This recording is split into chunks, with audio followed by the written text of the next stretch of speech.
Hello, ladies and gentlemen. Welcome to yet another episode of Man Buns and Jesus. We're glad to have you join us today. And I want to start today's episode with uh, just a simple question. What is the church? Actually, Are you ready?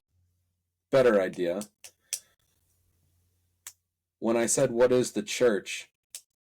What came into your mind when I said church? That's what we're actually talking about today. Are you ready?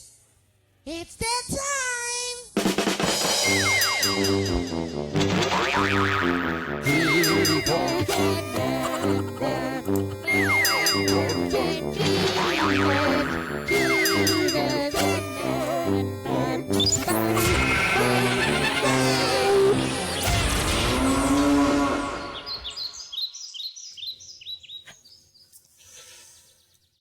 So, hello and welcome again. What'd you say there, Josh? I definitely thought you were going to go a much more cheesy direction. No. What is the church? Maybe a better question is, who is the church? That's where I thought you were going, and I was going to make fun of you. That's fair. You didn't get the opportunity, so I'm making fun of the imagined version of you I have in my head that said that. I like that. Episode. My name is Josh Laborious. I'm mean sometimes, and I'm a pastor out in Eastvale, California.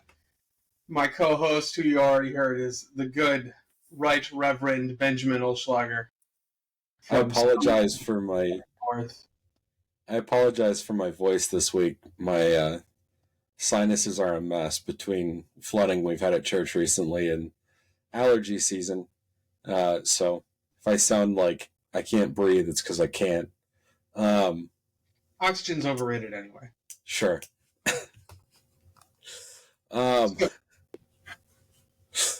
So as I alluded to in the open here, we're talking about the church this week, and we're looking specifically at the 6th and 7th articles of the Augsburg Confession. 7th and 8th. Sorry, I'm blind. For some reason, 6 was highlighted on my table of contents. Yeah, so I blame Logos for steering me wrong. I wasn't actually looking at the titles of the articles. But it's good to have you with us this week as we talk about the church and talk about what it really is. So, Josh, I guess first things first. When you hear somebody say the church, I'm going to make you answer that question I asked in the cold open. When you hear someone say the church, what's the first thing that pops into your head? Is it a building? Is it a people? Is it like some colossal Transformers-esque amalgamation of all the Christians on Earth, like fused together, more like the like Zoids from the Power Rangers franchise?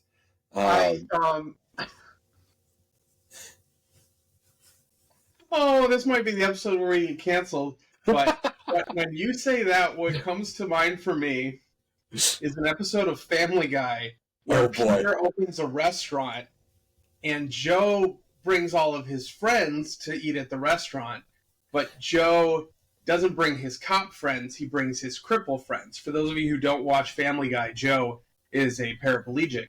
And when Peter, who decides in the episode that, quote, cripples are not cool, end quote, and he kicks Joe out, Joe's response is to all his handicapped friends to say, form Crippletron. And they all like stack their wheelchairs together and become like this robot made out of people in wheelchairs. So that's what came to mind when you said that. I'm a bad person. But to actually answer your question, it entirely depends on who I'm talking with. Because if someone, I'm a pastor at Edgewater Lutheran Church out here in Southern California, and if someone from Edgewater is talking to me about, well, the church is blah, blah, blah, blah, blah, what I picture them talking about is Edgewater Lutheran Church as a organization, which for us largely constitute like we're a collection of people, right? Because Edgewater doesn't have a building. But then again, like when I was growing up, if a trustee was talking to me about a work day coming up and he's like, "Oh, we gotta trim hedges at the church," he's talking about the building, right? He's talking like, and if I'm having the conversation that we're having today, and we said, "Oh, well, we're going to be talking about church today," because this is a more theological context, what comes to mind for me is this idea of the invisible church, which for those of you who aren't familiar with that terminology, the invisible church is this idea. This is all believers across all of time, everyone who has trusted in God's promises, past, present, and future, and that is like that's something we can't see, and the invisible church only includes genuine believers. And then that's contrasted with the visible church, which is people who are like physically, externally affiliated with a Christian congregation. And not to invite doubt, but within that group, there might be people whose faith is not genuine, because they might join a church for some other reason, which, is what it is. But so when you say, well, what does church mean? When someone says church to you, what do you think of? It entirely depends on who is asking and what the context is. And I think some of those understandings of church get some flack. There was a song in Sunday school growing up, "Church is not a building, a something or a board." I forget the whole lyrics of the song. And it's kind of like this, well, you can't think of church as a building. And it's like, no, sometimes that's a useful way, right? If you're talking about taking care of the church facilities, it's a useful way to describe, oh, we're mowing the lawn at church. Yeah. Instead of, we're mowing the lawn at the physical location that houses some of our church activities for this gathered group of saints, right? That's not an efficient use of language, ladies and gentlemen. I'm sorry. So I'm okay with saying the church is a building, and the church is a group of people, and the church is a very large group of people that transcends time and space to some degree. So like Power Rangers Zoid. Yeah, we'll go with that one, because my example I'm not comfortable saying again. The thought that came to mind as you were talking about that is something that's like irked me in a really weird way about the use of the word church to describe all those different things. So, the Michigan district, the district that Good Shepherd Lutheran Church of Lake Orion, Michigan, surprise, surprise, finds itself in, they do a daily prayer for one of the congregations in the district or one of the other districts in the Lutheran Church Missouri Synod, or some of the various missions around the state and around the synod. And the thing that bugs me is whenever they do a church, they just use whatever the profile picture for the church is in their system, which is almost always an exterior shot of their building. Which, if that's the banner on your Facebook page so that people know what your building looks like. I was about to say, for a lot of organizational purposes, that is a useful tool. That makes sense. Or even, it makes sense for me for the district to identify churches that way. Because, if someone from district is coming to visit your church, yeah, they know what to look for. Exactly. Every once in a while, though, you'll get, a picture of the inside of somebody's sanctuary at, an Easter or a Christmas service, which is kind of fun. And, I think I prefer that. I think that's pretty cool. I think I prefer... Probably a better...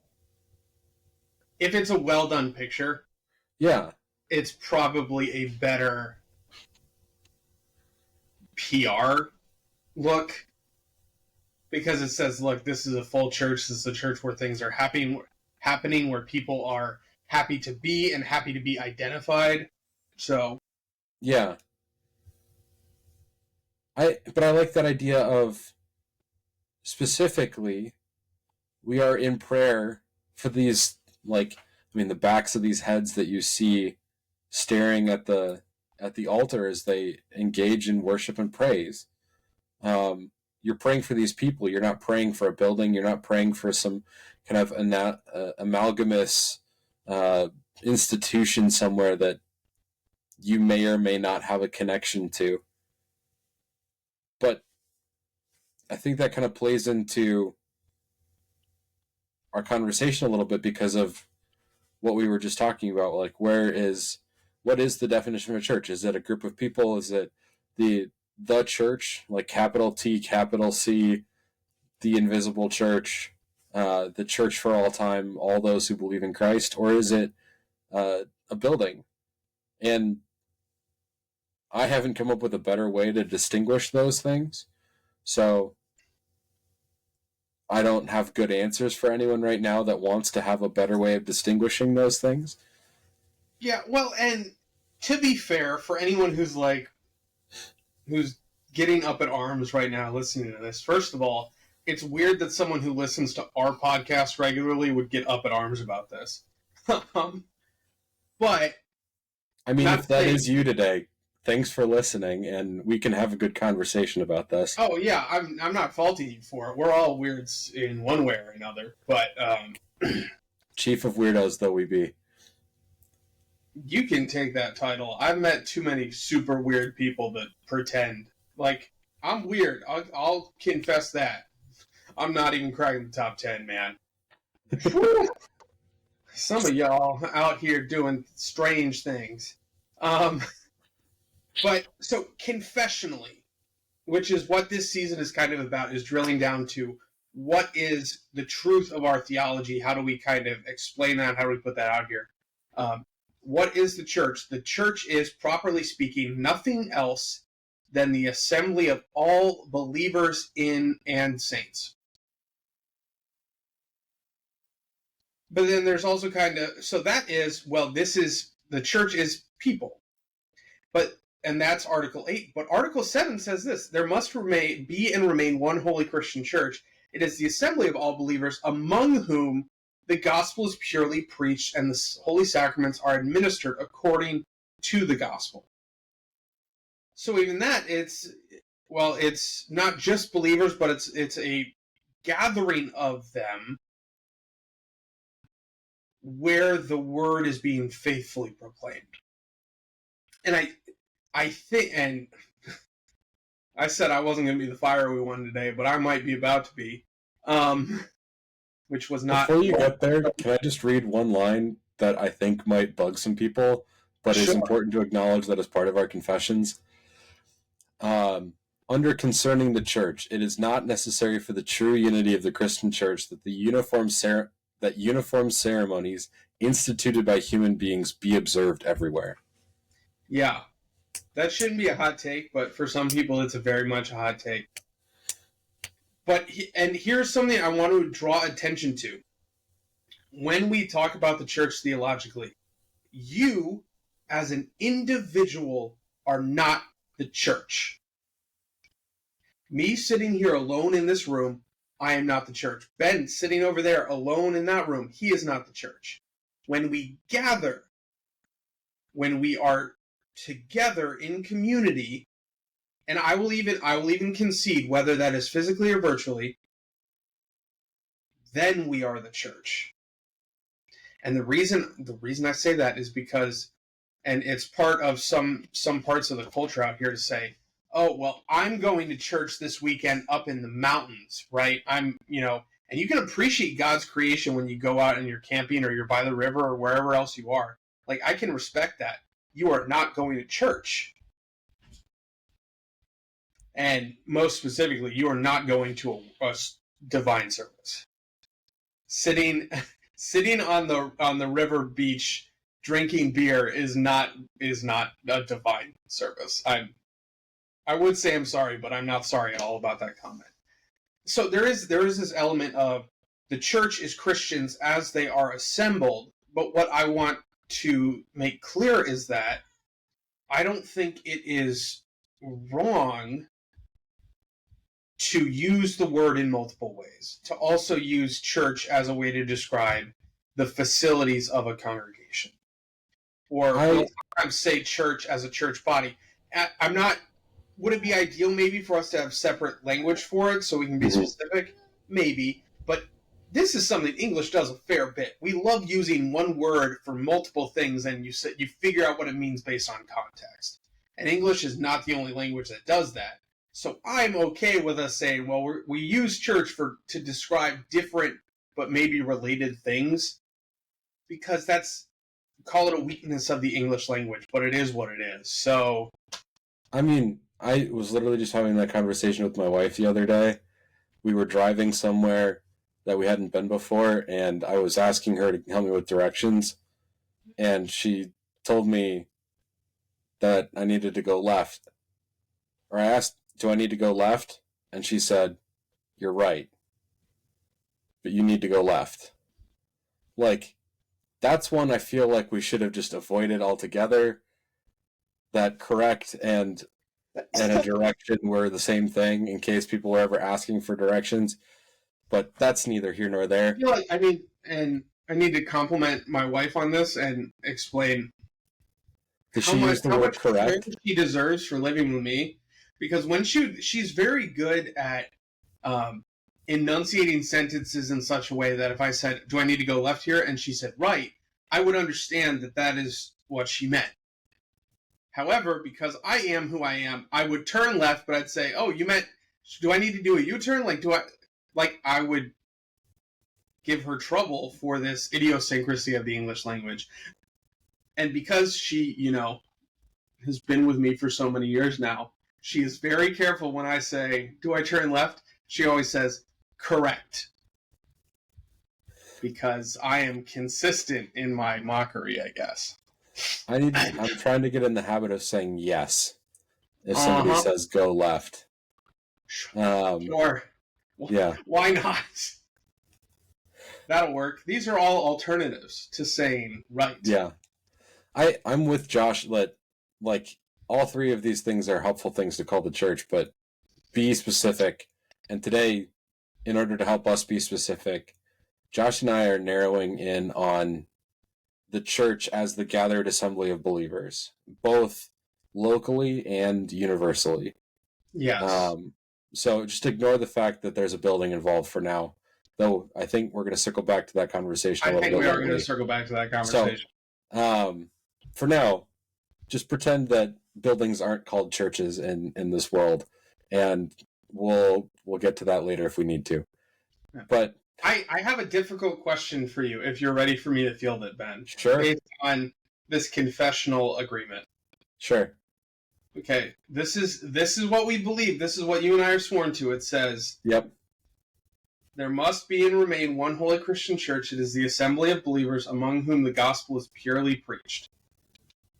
And the holy sacraments are administered according to the gospel. Does this mean that our brothers and sisters who have, let's call it, either diluted or tainted theology, or do not practice the sacraments faithfully or consistently, are they by this definition not church?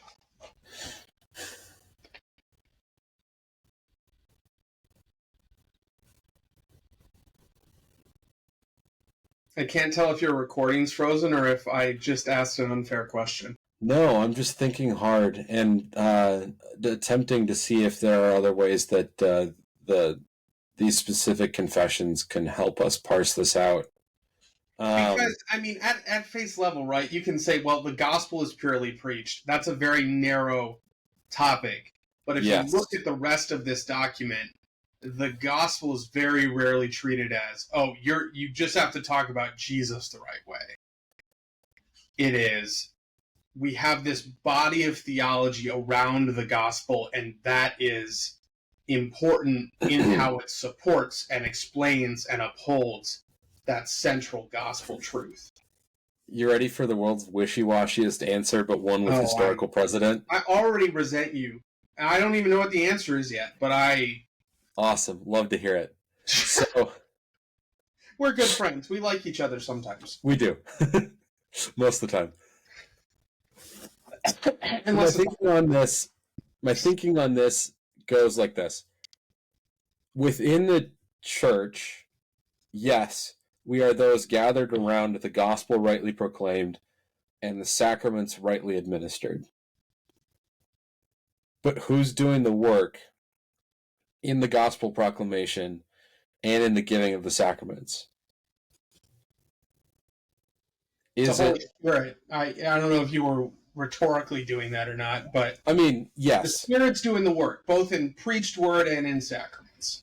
Yes. So if the Spirit's doing the work, where does it impact whether or not a congregation has all of their ducks in a row on teaching and practice? Because as we've talked about with the image of the Corpus Doctrinae, the body of doctrine, a couple weeks ago, like even the best church bodies have some mangled digits at the very least, right? Yeah. So if we're looking for perfect teaching and administration of the sacraments, you're not going to find that anywhere, which means there's no church. Right. So there's a line somewhere. And I tend to fall on the idea that if God's the one doing the work through the Holy Spirit, if there are churches where 10% of their gospel proclamation is faithful, but it's enough that people know who Jesus is for them, and the fact that they practice communion, even if they have a different understanding of what it is and what it does, they're still saying these words. Take, eat, this is my body. Take, drink, this is my blood shed for you for the forgiveness of your sins. Do they have a full understanding of what they're doing as they're taking communion? No, and they might be taking it to their detriment. I do want to note that those words don't always get used. That's fair. That's fair. I was at, and I don't remember the name of the church, so I'm obviously not going to share it, but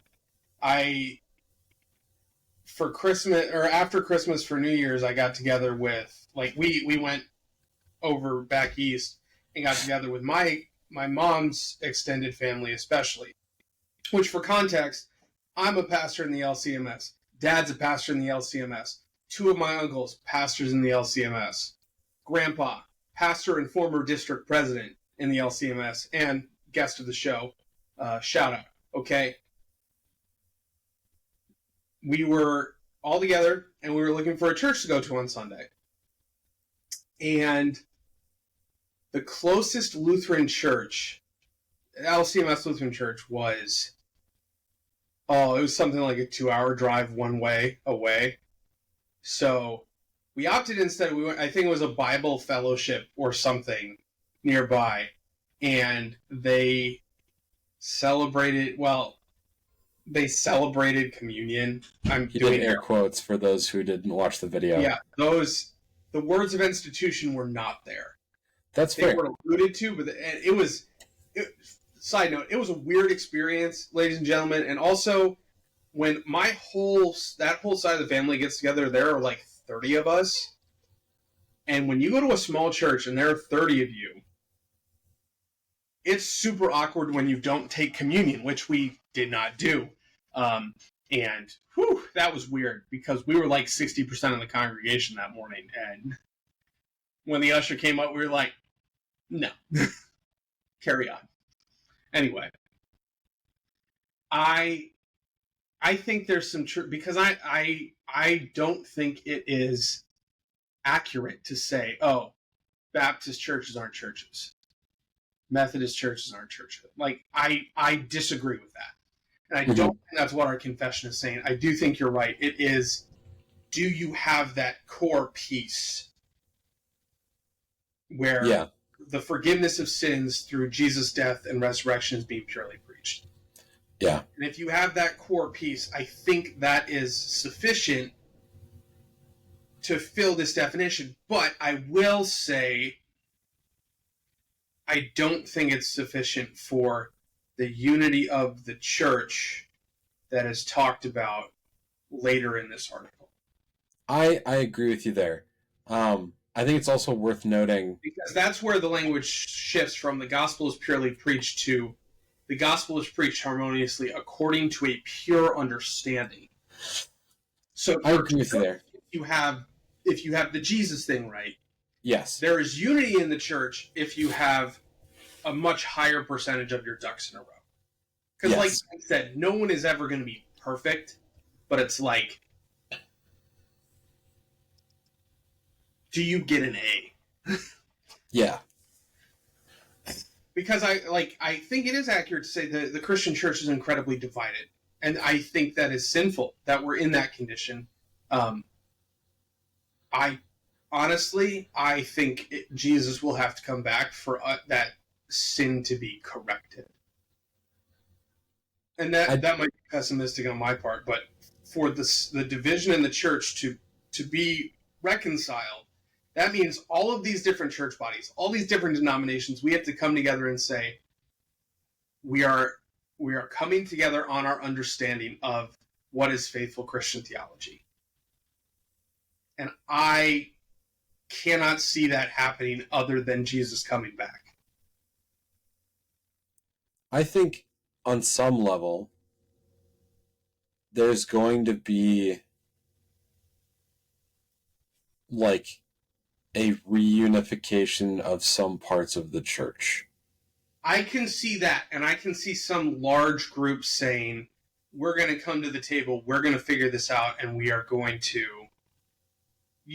honestly, with... How do I say this in a faithful way? I think there is a world where the Catholic Church today reduces the authority they have given the Pope. And I think if that is done, there is a world, depending on who then is in charge of the Catholic Church, there is a world where confessional Lutherans and the Catholic Church can be reunited. Because that's the biggest sticking point still, is the Pope thing. Then we also have to deal with marriage of priests and ordination, but compared to the Pope thing, those are small potatoes. So, I think you're right. I think large church bodies, there is some hope. But yeah, you get these one-off churches with 20 people, and the pastor is a nutbag whose theology is just whatever he woke up and was spelled out in his Cheerios that morning. I've met some of those people. They're very stubborn. They're not going to say I'm wrong, and I'm going to cede to this theological tradition that is older than the country I live in, right? That's what I mean when I say I don't think that perfect unity, even organizationally, is within our capacity. Yeah. But yeah, I think it could get better. I don't want to deny that. It could get better. The reasons I have for that hope are mainly built on the fact that as we as a culture kind of continue to spiral and degrade because we're just a bunch of nihilists built on nothing. That's a philosophy term for those who didn't follow that, but nihilism is this idea that there is no bedrock to the reason for existence, and so you have truth. There is no purpose. There is no. Yeah. So your life is what you make of it, and it's where the will to power came out of. Yeah. But churches have kind of adapted that to say, there's no true depiction of church, and stretch that probably further than it's meant to go. But there are now a lot of churches who are understanding, hey, this is how we end up splintered and alone and falling apart because we can't agree on anything. So a lot of churches are circling back to church history to try and understand the foundations of the church and the things that it was built on. And that's why you see a lot of like at this point decades ago, you saw a lot of more division instead of more unity. Yeah. And I think what we are seeing now is the consequences of some of that. And I think there are churches that are learning their lesson. They're like, oh, wait, there was a reason for all of this. There's a reason that this theology and this tradition has lasted as long as it has. Yeah. It wasn't arbitrary, right? Yeah. And a lot of that is like, if you look at especially like the evangelical world or people who are coming out of like secular humanism and jumping into the Christian world, a lot of them are jumping into church traditions with a lot more ties to history, like the Catholic Church, like the Orthodox Church, like things like the LCMS, where there's a lot of history tied into its background and tied into its practice. Some of the people I've met that are most invested in our traditions are adult converts to Lutheranism. Yeah. Those who have really struggled with questions of existence and faith. I completely agree. I was recommended a book by the president of the Michigan district that's talking about how in one of the most bizarre twists of irony, atheists are becoming warmer and warmer to the idea of cultural Christianity because it at least sets a bedrock for society to function within and function well. Which, for better or for worse, that's how the founding fathers viewed it. Yeah. And like, we need this. And I was at a church 2 weekends ago, my brother's church, and they're starting to look at the book of Corinthians in a sermon series. And he made a point that really stuck with me. He's like, the Corinthians didn't have a culture. No, was it the Corinthians? Yeah, it was the Corinthians. Because like the city had gotten razed and then rebuilt. So it was kind of, they didn't have the culture, they didn't have the tradition. And how Paul writes is, you didn't have a common culture. You do now. And the connection got made in the sermon too. That's where America is getting very quickly.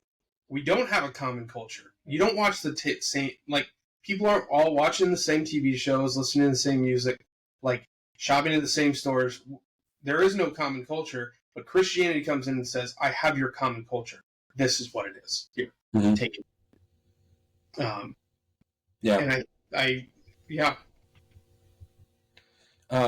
circling way back, just one kind of final thought on what makes a church a church. We spent time kind of considering how the sacraments rightly administered applied to communion, but we didn't necessarily touch on baptism. And I think no matter where you go within the Christian world, where you walk into a church and you don't doubt whether or not those people are going to heaven, because they actually know who Jesus is for them, they may not necessarily all practice infant baptism, but they at least respect baptism enough to baptize in the triune name, to baptize in the name of the Father, Son, and Holy Spirit. Yeah, there's baptism somewhere. Yes, exactly. And it's done, like, there is nothing wrong with baptizing older kids or baptizing adults. We would just say, why wait that long? Exactly. Yeah, it's still going to work, just why wait? And so they are using the sacrament, whether they know it or not, as a sacrament. They're using it, and it is to the benefit of their people. Yeah. And that, again, checks the box on the minor question of, is this part of the church? Not is this, within church unity, but is this part of the church? Yeah. Which is a nice draw to that conversation in all of these churches and all these different denominations, is it fair for them to call themselves church? If they confess Christ crucified, yes. It is fair for them to call themselves church. Is it also fair to say that Christianity is divided? Yeah, it sure is. And anyone who would argue that it's not is either setting a super, super low bar for unity, or they're just delusional. No, I'm with you there. I watch.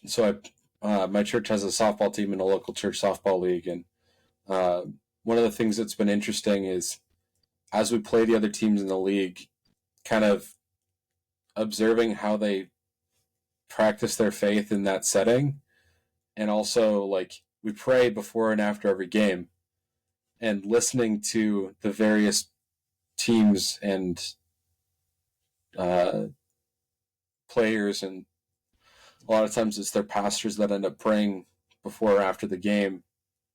Just listening to the way that they talk in their prayers kind of tells you where they're at.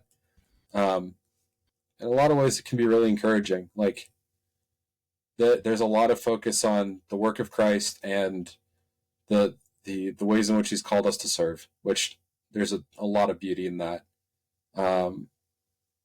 Even though there's Baptists and Methodists and non-denominational churches, which are just Baptists by another name, but some of them get upset when you say that, but that doesn't change. Doesn't change the fact that that's what they are. They're slightly more. They're slightly more anti-institutional Baptists. Yeah, but only slightly is the crazy thing. Yeah, I mean, even the SBC, the Southern Baptist, Southern Baptist Convention. Yes, they don't even refer to themselves as a unified body. They just happen to be a bunch of churches that agree on the same thing. Yeah. They're not... I have to speak because as a pastor in a church, I wouldn't be independent for anything because of the support I received from my brothers and from, I'm so glad that I have other pastors that I know I can go to with questions, especially questions about faith, and know that they are coming from a solid, faithful background. Not to mention the resources that we are blessed with because we're part of this larger church body, where more churches that are more blessed, that are more blessed financially or resource wise, can then in turn be a blessing to smaller churches, and that's something that you lose if you say, no, I'm gonna lone wolf this thing. So yeah, and I think it's funny to, there are these things called independent or free Lutheran churches. Those are two different movements within the Lutheran Church in the United States, and they are both more cohesive as church bodies, the independent Lutherans and the free Lutherans, than the SBC, which is considered the largest denomination of Protestants in the United States. So, #Lutherans get it. Should we jump to your pet project here, Josh? I don't know if I'd call it a pet project, but it's something I've been musing about for a little bit.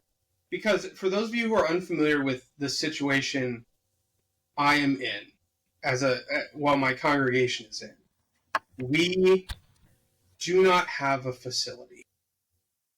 We rent the multi-purpose room and a few classrooms of a public school for, I think we technically have it for 4.5 hours every Sunday.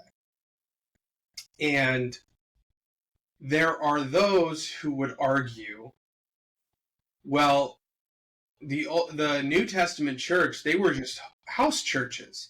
And they'll point to different places in the world where it's like there's a house church approach where you just meet in people's houses. And they say, we don't need a building or we don't need a facility. And I hear that. And I recognize that there have been places in history, there are places in the world where that approach, kind of the nomadic approach to church, is very effective. I do contend a little bit with the New Testament church because at first they were mostly meeting in synagogues. So they did have a place where they were meeting. Or they were meeting in homes that had dedicated spaces, oftentimes for they the weren't church to just meeting in assemble. some rando's house. They were like, yes, we have this affluent member of the community in our church. Let's meet at their house because they have a space at home for us. Exactly. So when you say this is how the New Testament church did it, I'm like, you got to put a big old asterisk on that one. But in any case, I've been thinking about it because, like, one of the biggest obstacles, like, as I have been doing ministry and helping enable ministry here at Edgewater, not having a facility has consistently been an obstacle for us. So I've been thinking about this. It's like, well, if there is this evidence that just kind of these nomadic home churches are great expressions of church in a specific place, what's the kind of rub here? And I would say, while theologically there is no necessity for building, you're right. It is, if you're gathered around the gospel, that is church. I think because of the place that American culture is at, and especially culture out here, a facility of some sort is necessary. And here's what has brought me to that conclusion. It's primarily two things. We are a very private society, and we are a very paranoid, suspicious society. So as far as private, people are very hesitant to meet in their homes or just go to other people's homes. And I'm not saying that's right or wrong. I'm just saying it's a reality. If you say, oh, we're going to do all of our church stuff at different people's homes, there are a lot of people who are going to be very hesitant or disengage entirely because of that. And then with the suspicion thing, if you want to have youth ministry, and if a new family comes into church and you're going to invite them to youth ministry, you say, oh yeah, the youth have Bible study at this person's house twice a month. You can drop your kid off at this person's house who you don't know, but you can drop them off at their house. They'll do youth night, and you can pick them up in an hour. Or even you can invite the parent to stay or whatever. A lot of people are like, no, I'm not bringing my kid to this random person's house who I've never met. And the same thing with, like, if we're having a church event, a church party, and it's hosted at someone's house, a lot of people, they say, I have very little interest in showing up at a stranger's house for a party, for most things. And I think part of that is just kind of where American society is right now. I think I've seen some data that COVID exacerbated that because people tend to have much smaller social circles and much more closed social circles than they used to. But for those reasons, I think it is of immense practical benefit to a Christian congregation to have some sort of kind of, call it a third-party facility, or a neutral ground where we can say, this is where we meet, this is where we're doing some of our events. Because there is a little bit of a buffer, which eventually we want to be in a community where it's like, I'm not really worried about this privacy thing. But especially if we're having a missional mindset, we have this space where it's like, it's a close community, but it's not, you don't immediately have to be buddy in this community. And it gives a little bit of that. This is a more public place where we can meet and we can feel more comfortable saying, oh yeah, I'm okay with my kid just going and hanging out there for a little bit because it is this kind of more public space. So that's kind of my thing. I think where we're at right now, I do think that a facility is to some degree practically necessary for a church, even if it's not theologically necessary. And, this is coming out, well, it'll come out like a week and a half after my congregation voted unanimously to pursue call it a semi-permanent space, so like a 24/7 rental space. So I think we're on the right track. Anybody listening from my congregation? I know Ben was ready to argue me on this, so I'm wondering how you feel, or did I defend myself well? No, I still think you're wrong. It's okay for you to think that. You've been sick all week. It's been a rough week. I get it. Your brain's not in the right spot. I hear your arguments on privacy and paranoia. I do. But I contend that I don't think it needs to be a permanent facility for the congregation. Define permanent facility. One that you are in 24/7 as a church.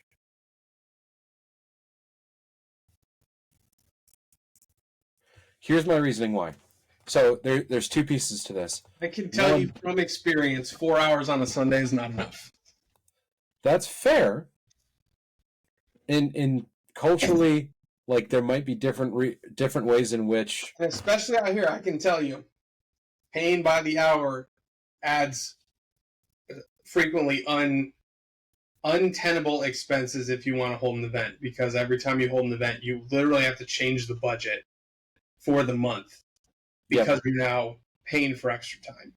Yeah. Your specific culture and, well, California's exorbitant prices for things might make this less of a reasonable argument for you. Yeah, I do think it's contextual. So yes. I think there are places, even in this country, where the home church concept could still work. I would argue that there's no place that needs, like that it is an absolute necessity that you have a 24/7 space. But with a sliding scale of, like, this makes church, being the church and doing the functions of the church easier to have a 24/7 space. Yeah, and I'm okay with that, because I think needs is too strong of a word. With the kind of comment that without that 24/7 space, exercising the functions of the church can range from difficult to impractical to practically impossible. So I agree. You do not need a 24/7 facility. I think not having one, however, is a significant obstacle. Is that a fair? I think what I mean. Yeah, okay. I think that can be true. Which can be said of a lot of things, right? You can say the same thing about a tax business. Well, I was going to go, you can say that about other things of church, like the budget. If your church is constantly losing money, that is an obstacle. You don't need a balanced budget to be a church. You need the gospel. Is it an obstacle if you don't have money to support your ministry? Yes. Yeah. That's an obstacle. I would agree there. The same thing with, you could even say with different kinds of people. If you don't have a variety of demographics in your church, do you need to have a well-balanced, young, old, families, singles? Like, do you need all of that to be church? No, you need the gospel of Jesus Christ. Does only having one demographic in your church create obstacles to actually do ministry like we're called to do? Yes. Yes, it does. Agree with you there. Building is the only thing that kind of fall under this category, but yeah. So my contention, we're not as far apart as you led me to believe we were, Benjamin. No, but here's what I will say. My contention with buildings is that for as handy as they can be, they can also then become an idol. Yes. And they become a symbol of an institution that people are incredibly familiar with, that they might even be comfortable with, or they're more concerned about the preservation of that institution and the building as a representation of that institution than they are of being the church. Yeah. I think it can become an idol, and maybe not all the way there, but I think it can also become a crutch. Mm-hmm. And this is more into the weeds than we need to get, and I haven't really thought deeply about this. So I could disagree with myself if I listen to this again. So don't take it for what it's worth. But I think you can make a fair argument for the church, like a specific congregation, persisting in 24/7 rental spaces. Because it gives you flexibility. So if you grow, you can, after your lease is up, you can go find a larger facility. Or if you shrink, after your lease is up, you can go find a smaller facility. So you're almost kind of like a snail in that way, where you can adjust to where you need to be. But also, it kind of prevents that, and it probably doesn't prevent it entirely, but it at least prevents it a little bit. It's really hard to idolize something that's not yours. So I could be convinced that for some reasons it might be, and probably not financial ones, but it might be more beneficial for a church to say, we are going to rent, and we're going to intentionally go into rental, and whether that's a storefront or whether you're renting a standalone building or whatever, rather than we are going to own a plot of land, we are going to build a building on top of it, it is going to be ours, because then you do have, first of all, then you're stuck. Well, maybe stuck's not the word I want to use, but like that's yours. So if you outgrow it, you got to figure something out. And if you shrink, you got to figure something out. And Ben's right, because I've seen this, I'm sure you've seen this. There is an idolatry of like, this is the church I was born in, I was baptized in, I was confirmed in, like this, and they're talking about the building. They're not talking about the people, they're not talking about the congregation, they're talking about this is the building where all this happened. And it can become an idol. Yeah. I mean, I've had people at a church that I served at tell me, I want to be buried here. As if that was their primary function in supporting their congregation, was to have a place to have their funeral. And on the one hand, I think there's a symbolism and a beauty to that. Like, yeah, this is the place that fed me and helped me grow. But at the same time, depending on where their head's at, that could also be, yeah, I just want to make sure I have somewhere to be sent off right. Like if someone were to share that with me, which obviously they wouldn't right now, because who wants to get buried at an elementary school? It would really depend on who is saying it and what the context they're saying it in is. Because you're right, that could be a very, like, this church has been an incredible source of ministry for me and for my family, and this is where, and it could just be a kind of respect thing for everything that's been there. Yeah, this is where I'm meant to rest, and this is where I want to enter rest. It could also be a idolatry thing. I think you're 100% right. So that's one piece of it, and then the other piece of it, and I think this is kind of quicker. I hope so. We're already at 53 minutes, man. Well, yeah, I'll make it quick. A lot of churches that are in the situation that your church is in, and not saying that this is all churches, because every church struggles with different things, but a lot of churches that are in the situation that your church is in end up having a more cohesive community culture, because when you are not in a 24/7 space, there's often more needs in terms of things that need to be done on a Sunday morning, things that need to be done outside of worship to help sustain the congregation. So there's more of an all hands on deck kind of attitude in a lot of those congregations, and that fosters and disciples a good understanding of what it means to serve as part of the body of Christ. Which is why a lot of churches do really well when they're planted, stall out at some point, and then start a slow decline on the back end. Because that initial hit of time where they're scrambling to keep that community afloat and alive and draw others into a community that they love and enjoy, and they're invested in it and they're deeply rooted in it, that can be an incredible discipling tool. Yeah. But at the same time, like that there is issues with that idea too, because then you're kind of discipling people around a specific understanding of what church looks like. And if you're not able to carry that over, if you get a permanent space, that's a problem. Yeah. Which this isn't at its core an episode about church growth, but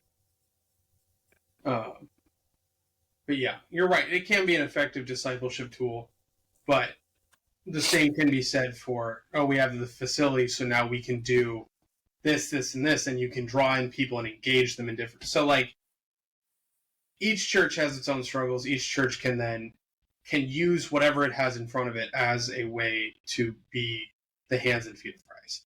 And I think that's a fair statement. The question is it being done? Yep.